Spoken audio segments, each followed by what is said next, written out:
And this time around, as the UP elections approach, once again, Purvanchal is finding that place in not just in the political discourse, but also finally in the development agenda of the government.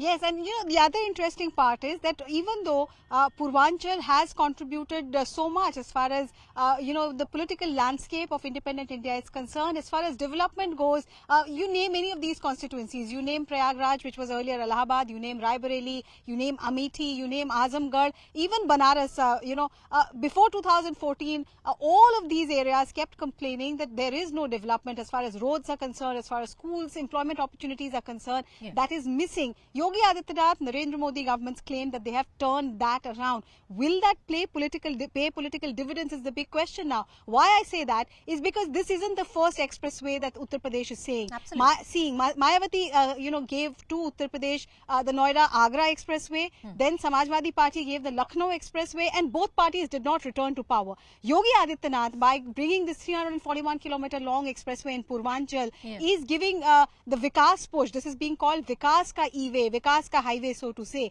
Will this ensure his return? Will he break the jinx that his predecessors had? That's also is something that political watchers are keenly seeing, keenly monitoring, because this inauguration is coming very close to the election season as well. And when the Prime Minister addresses, we showed you the C-130J Hercules land just a short while back. Around 1:10, Prime Minister landed here. He's moved towards that public rally, and you will see live visuals very soon of him first dedicating the expressway to Uttar Pradesh and to the nation, and then addressing the public. And when he does that, expect it to be a political speech, not just of the Chief Minister, but of the Prime Minister as well, essentially underlining the double engine ki sarkar, where the centre and the state both have the Bharatiya Janata Party government, both are on the same page to push in development, and also perhaps blunting that criticism from Samajwadi Party, which is trying to claim credit by saying this was something that we started, and Bharatiya Janata Party is only taking our project to completion. That's what Samajwadi Party has claimed. Expect the Prime Minister and the Chief Minister to blunt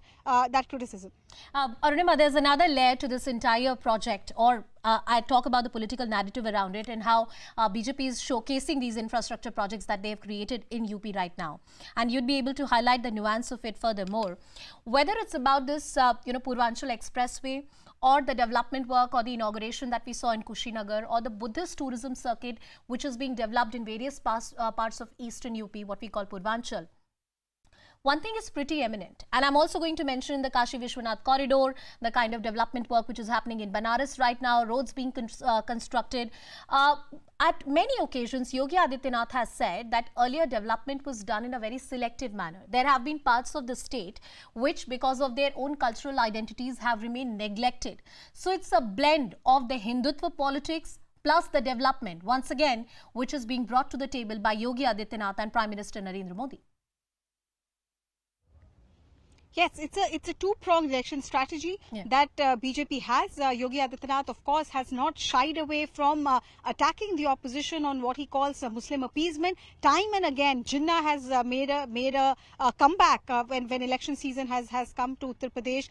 There's also a analogy or an acronym that Home Minister Amit Shah gave of JAM or JAM, where he said that the opposition's JAM includes Jinnah, whereas Yogi Adityanath's JAM actually has Jan Dhan Yojana and other projects of the government. So Muslim appeasement, polarization, communal politics, that is very much on the horizon as far as political discourse in Uttar Pradesh ahead of elections are concerned. But that doesn't mean that the government is shying away from showcasing its development initiative. The opposition initially did attack the government, saying on law and order front, on development front, you have not delivered. But this is one attempt of the Yogi Adityanath government to really showcase that that's not true.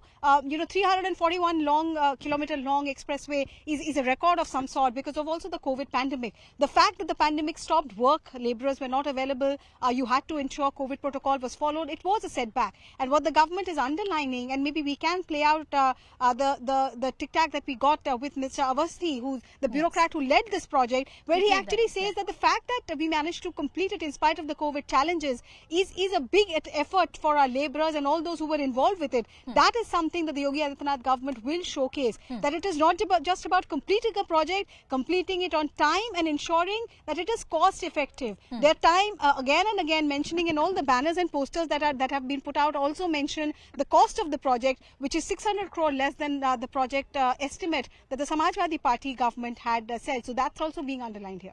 All right, Arunima, please stay with us on the broadcast. I'll keep coming back to you, playing those live and exclusive visuals as the Prime Minister lands for the inauguration of the Purvanchal Expressway, bringing in an opposition voice, Mr. Ram Pratap Singh.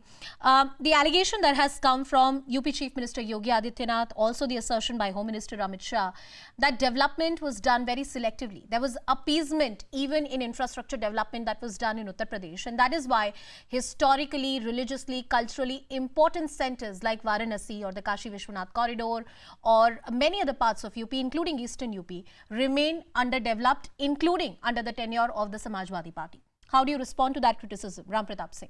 Well, I would like to share some data here. Sure. The allegation is absolutely baseless and incorrect. So development and infrastructure is not just expressways or metros. Development is also rural roads. Development is also investment in public healthcare systems and in educational institutions at the grassroots level. And now, just to give you one example, during our tenure, 50 districts across Uttar Pradesh got a 4-lane connectivity of road to the district headquarters. Now, these 50 districts are not selectively restricted to one part of the state. They are also in Purvanchal, they are also in Bundelkhand, and they are also in northern Tarai and western part of Uttar Pradesh.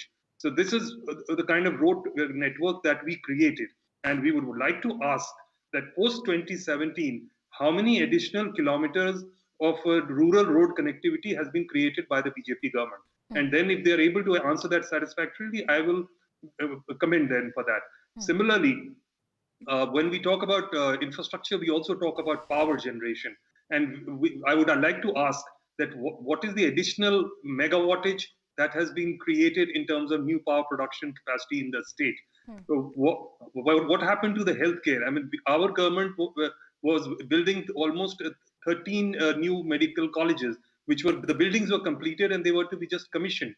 And now, in only post-pandemic, that the BJP government woke up and realized that there is infrastructure lying which is not being put to use, and then they started inaugurating those institutions. So development should not be viewed in a very myopic sense at big ticket projects. Development is what happens at the last mile connectivity and what happens for the last man in the queue. But Ram Pratap Singh, before I take in a word from Anila Singh, also respond to this bit.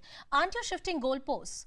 First, it was said by Samajwadi Party that there is no infrastructure creation that has been done. Look at the kind of expressway that Akhilesh Yadav made or even Mayawati made in her tenure. What has the UP government really done? Then it was argued that Purvanchal Expressway was actually ideated during the time of Akhilesh Yadav. There is nothing new that you have done. Then the answer that came was that, look, you might have started this project, but it takes something to complete it, and that too at a time of a pandemic. Now you're shifting the goalpost and talking about the human indicators of it. So clearly, you're shifting goalposts, you're not answering the core question. How do you respond to that? A sort of a holistic picture of development in the state of UP. And today, when BJP claims that they are a synonym for development, I'm trying to just tell you and show the reality that when Samajwadi government was there, our development was not just restricted to expressways and metros, but it was also in terms of social infrastructure. Similarly, if BJP was carrying out these kind of development, I would have appreciated, as I have appreciated the Purvanchal Expressway delivery today. So they have been found seriously lacking in various infrastructure projects, including healthcare. And with the healthcare and the COVID phase 2 was managed, well, it was very, very terrible for the state of Uttar Pradesh. So as responsible opposition, it is my duty and responsibility to the people of the state to tell them the reality, not just be carried away by half-truths perpetuated by the government.